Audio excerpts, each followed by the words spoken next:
अष्टम अभ्यास है। अष्टम अभ्यास में कुछ शब्दार्थ दिया हुआ है प्रारंभ में। हरि, हरि मतलब विष्णु, सूर्य, किरण, सिंह और बंदर भी होता है। कवि ही, कवि मतलब कवि, यति, यति मतलब सन्यासी, यति मतलब सन्यासी, भूपति मतलब राजा, सेनापति मतलब सेनापति, प्रजापति मतलब प्रजापति। शब्दार्थ याद करेंगे ना, शब्दार्थ बहुत काम आता है, अनुवाद बनाने में शब्दार्थ बहुत सहयोगी रहता है। रवि मतलब सूर्य, कपि मतलब बंदर, मुनि मतलब मुनि, अग्नि मतलब आग, गिरि मतलब पहाड़, मरीचि मतलब किरण, कपि मतलब बंदर, मुनि मतलब मुनि, अग्नि मतलब आग, गिरि मतलब पहाड़, मरीचि मतलब किरण। मरीचि मालिनः, आप जब शिवराज विजय पढ़ेंगे शुरू में ही आता है मरीचि मालिनः। मरीचि मतलब किरण हो गया, मालिनः मतलब उसका स्वामी, मरीचि मालिनः का अर्थ क्या हो जाएगा? सूर्य। मेघा मतलब बादल, डंडा मतलब डंडा, कंदुका मतलब गेंद। ये सभी इकारांत है। देखिए, रवि, रवि, सेनापति, भूपति, यति, कपि, मुनि, अग्नि, सब इकारांत है। इन सबको याद रखिएगा। एक रूप याद कर लेना है आपको। कौन सा रूप याद करेंगे? हरि का रूप याद कीजिए।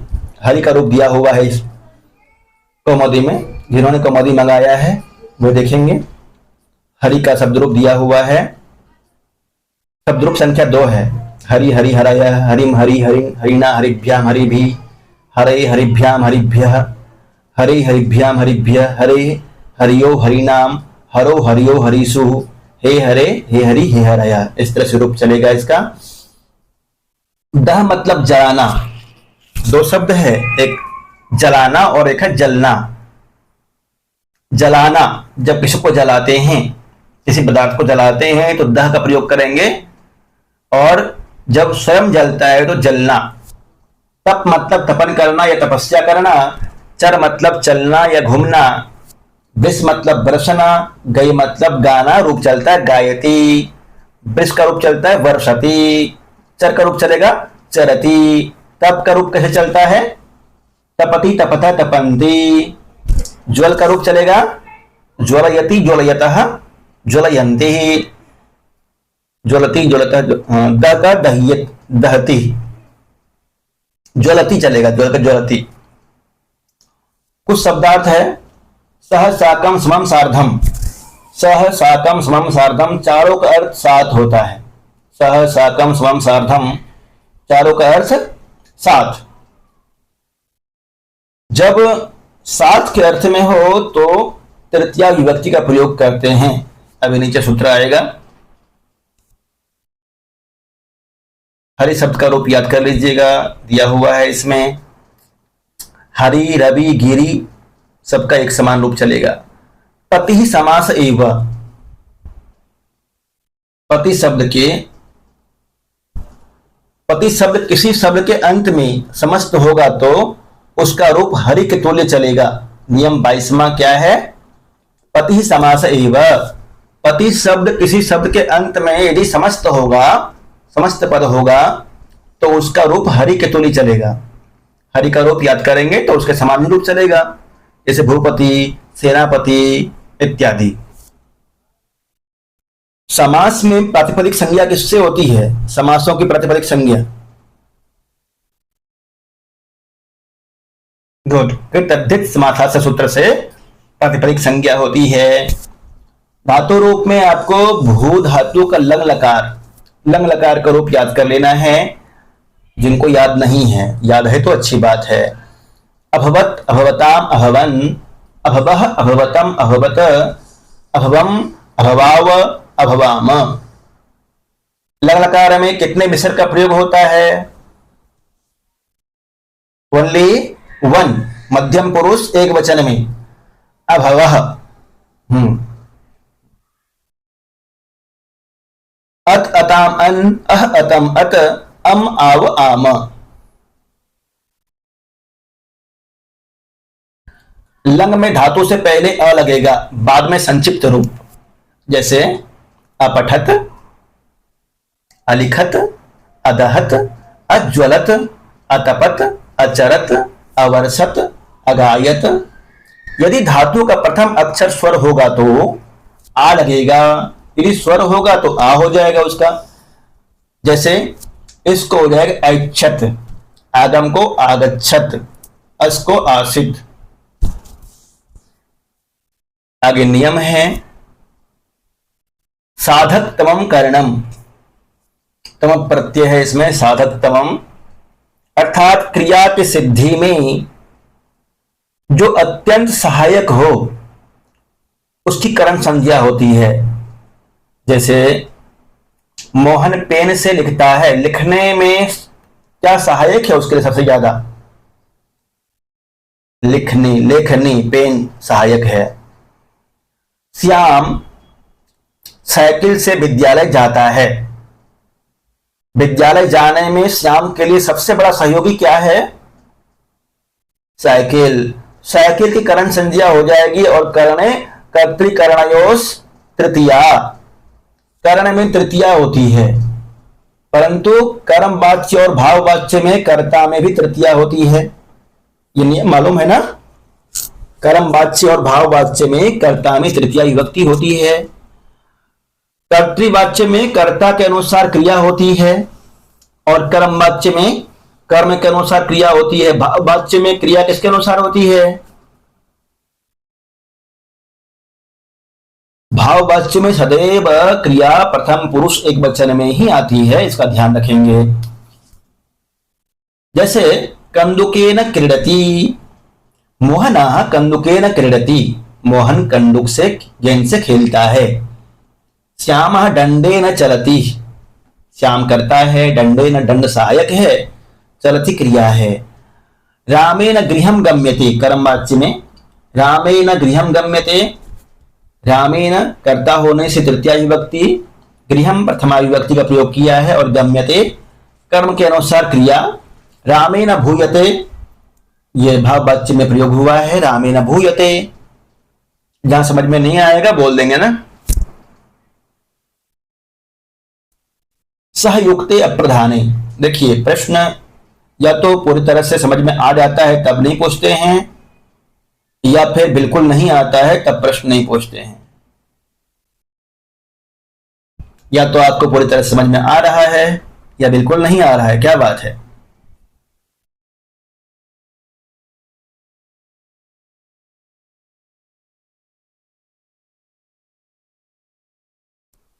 सहयुक्ते अप्रधाने, सह, साकम, समम, सार्धम, इन सब का अर्थ साथ ही होता है, साथ में।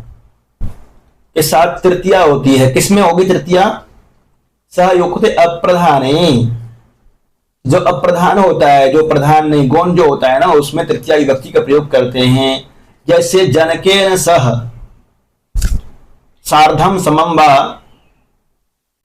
गृहं गच्छति, जनकेन सह, जनक के साथ में, पिता के साथ में मोहन बाजार जाता है, पिता के साथ में मोहन विद्यालय जाता है। अनुवाद बनाइए, पिता के साथ में मोहन विद्यालय जाता है।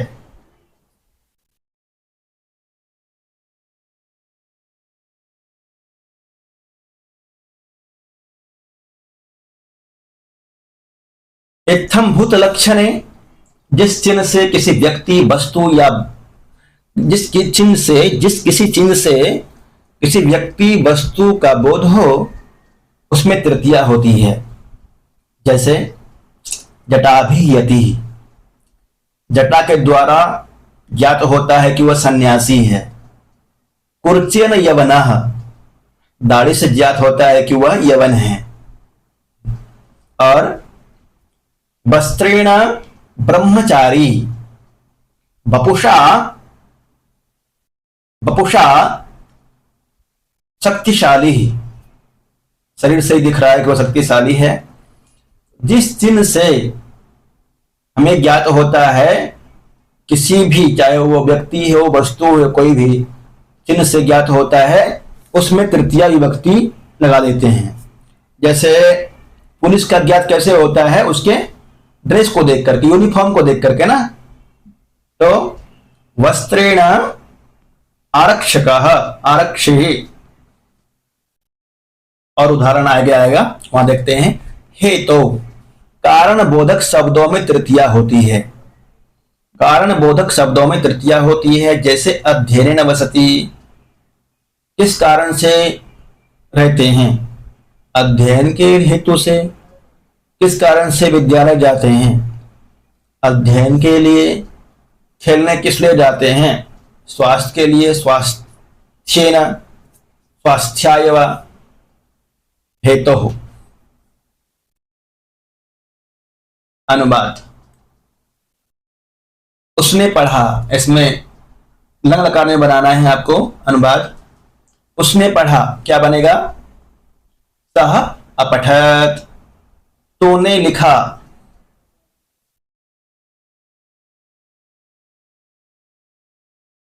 त्वम अलिखः। मैंने कहा। अहम अवदम भूपतिना सह सेनापति चरति। हिंदी क्या होगा इसका? भूपतिना सह सेनापति चरति। भूपति के साथ अर्थात राजा के साथ सेनापति चलता है। यतीना सार्धम कभी गायति। यतीना सार्धम, यति के साथ में। यति इत्युक्ते किम? सन्यासी के साथ में कभी गाता है। मुनि सत्येन लोकम जयति। मुनि सत्य के द्वारा लोक को जीतता है। लोकम इत्युक्ते किम? संसारः। रवि मरीचि भी अतपत। रवि मतलब सूर्य, मरीचि भी मतलब किरणों के द्वारा, अतपत सूर्य किरणों के द्वारा, अतपत मतलब तपा, किरणों से तपा। अग्नि ग्रामम अदहत। अग्नि ग्रामम अदहत। अदहत मतलब जलना या जलाना, क्या होगा बोली? अग्नि गांव को जलाती, जलाया। अग्नि ने गांव को जलाया। अग्नि ज्वलती। अग्नि जली। गिरिम निकषा कपयः चरन्ति। गिरिम निकषा, गिरी के पास। गिरी मतलब पर्वत, निकषा मतलब समीप, कपयः मतलब कपि बंदर, चरन्ति मतलब घूमते हैं, रहते हैं। पर्वत के पास बंदर घूमते हैं, चलते हैं। मेघः वर्षति, मेघ बरसता है। प्रजापति लोकम करोति। प्रजापति इत्युक्ते प्रजापति हरि विष्णु लोकम करोति, लोक का निर्माण करता है। अध्ययनेन बसति, अध्ययन के उद्देश्य से रहता है। विद्या ज्ञानम भवति, विद्या के द्वारा ज्ञान होता है। और धर्मेण हरिम अपश्यत, धर्म से, धर्म के द्वारा हरि को देखा। धर्मेण हरिम अपश्यत। अब आप बनाइए, आपकी बारी है। राम गेंद से खेला।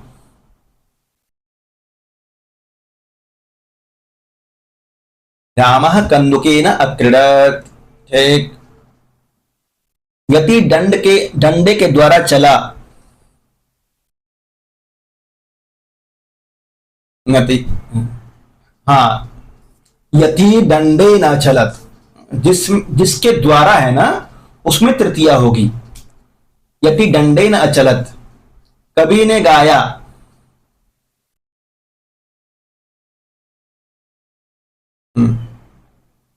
कवि कवि कवि कवि कवयः कविं कवि कवि कविनः कविभ्याम कविभिः कविनः अगायत। अगायत आग ने नगर को जलाया।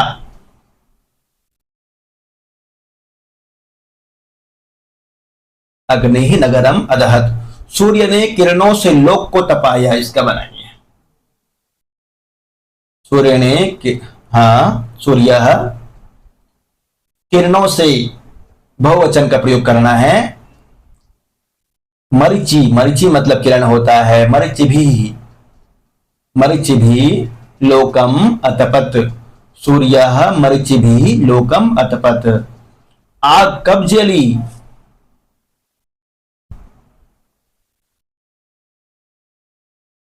अजलत सन्यासी ने वहां तप किया।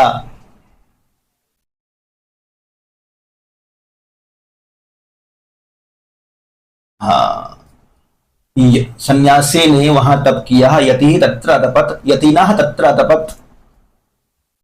राजा कवि के साथ घूमा।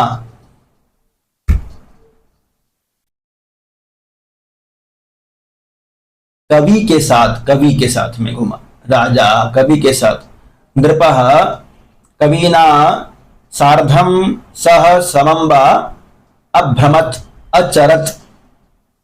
राजा भूपति के साथ सेनापति यहां आया। राजा के साथ सेनापति यहां आया।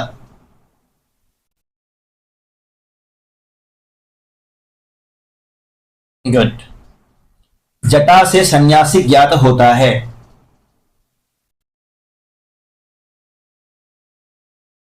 जटा भी यति ज्ञायते।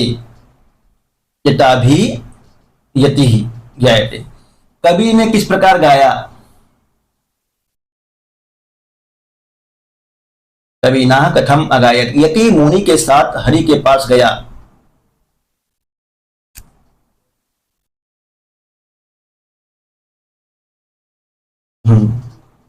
इस तरह से अनुवाद बना लेना है आपको। अनुवाद बना करके भेजेंगे। जिन साथियों का सबसे अच्छा होगा या फिर जिनमें सुधार करने की आवश्यकता होगी, सुधार करके कल यूट्यूब पर डाल देंगे, देख लीजिएगा। और ये वाला पार्ट भी उपलब्ध रहेगा यूट्यूब पर, वहां भी देख सकते हैं आप।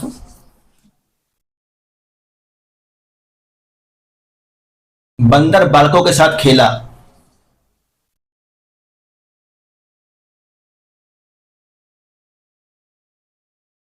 देखिए, बंदर के लिए कई शब्द आया है ना, वो भी देख लेना है। बांदरः, कपिहि, हरि भी आया है। एक हरि शब्द, हरि मतलब भी बंदर ही होता है। हरि शब्द का कई अर्थ था, एक बंदर के लिए ही प्रयोग होता है, परंतु हरि का प्रयोग नहीं करना है। बांदरा है, कपि है, उनका प्रयोग कर लेना है।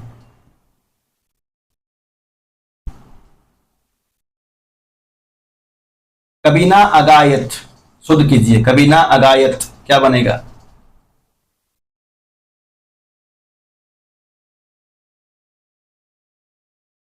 कभी अगायत। अग्निना नगरम अदहत। अग्नि नगरम अदहत। भूपत्युषः अगच्छत्। भूपतिना सह आगच्छत्। भूपतिना सह आगच्छत् तृतीया विभक्ति। यति मुने सह क्या बनेगा? मुनिना सह, ठीक है। सेनापतिना च लोकस्य अरक्षत्। शुद्ध कीजिए इसको। सेनापतिना च लोकम अरक्षत् बन जाएगा। लोकम अरक्षत्, ठीक।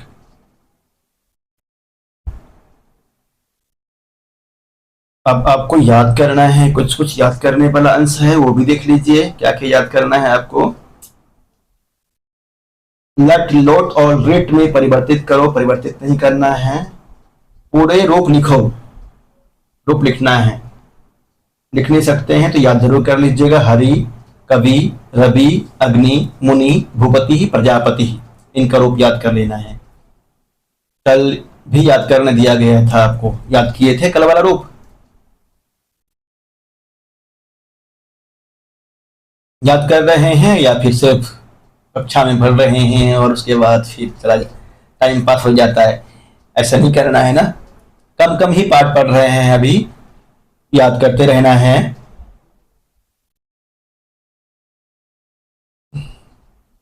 इसलिए तो आधार मजबूत किया जा रहा है। परीक्षा का डेट घोषित हो जाएगा तो फिर तो लगातार पढ़ाई होगी आपकी, कक्षा चलेगी दूसरी वाली, इसमें टाइम नहीं दे पाएंगे ना तब।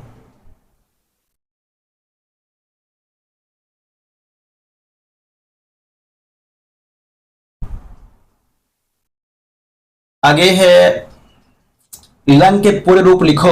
पठ, लिख, गम, वद, दृश्य, स्था, पा, कच्छ, दह, ज्वल और चर। चर, इनका लट लकार का पूरा रूप आपको लंग लकार में, लंग लकार का पूरा रूप लिखना है। तीनों वचन में नहीं लिख सकते हैं तो कम से कम एक में प्रथम पुरुष एक वचन में लिख करके रखना है, जिससे कि याद रहे कि कैसे रूप चलता है। अपठत, अलिखत, अगमत, अवदत, अगच्छत बन जाता है। गम का अगच्छत, वद का अवदत, दृश का अपश्यत, स्था का अतिष्ठत, पी का अपिबत, पा का अभिबत, प्रच का अपृच्छत, दह का अदहत, अज्वलत और अचरत रूप चलेगा। इतना लिख लीजिएगा। वाक्य बनाओ। सह, साकम, सार्धम, समम, सबका अर्थ एक ही है। मोहनेन सह श्यामः, मोहनेन सह साकम सार्धम समम वा श्यामः विद्यालयं गच्छति। अदहत, अदहत का बनाइए। हनुमान, हनुमानः लंकाम अदहत। सूर्यः मरीचिभिः लोकम अतपत। अचरत का कवि, कवि उद्याने अचरत। अगायत, गायकः गीतम अगायत। रिक्त स्थान भरो। रामः कंदुकेन, क्रीड का क्या बनेगा? अक्रीडत। यति सूर्यम, नम का लंगलकार में अनमत। कवि कथम, गय का लिट लकार में लंगलकार में अगायत। गेयम निकषा कपि अभ्रमत। कपि भी सह बालः अक्रीडत। अनुवाद बना करके भेजेंगे। अगला पार्ट फिर कल पढ़ेंगे।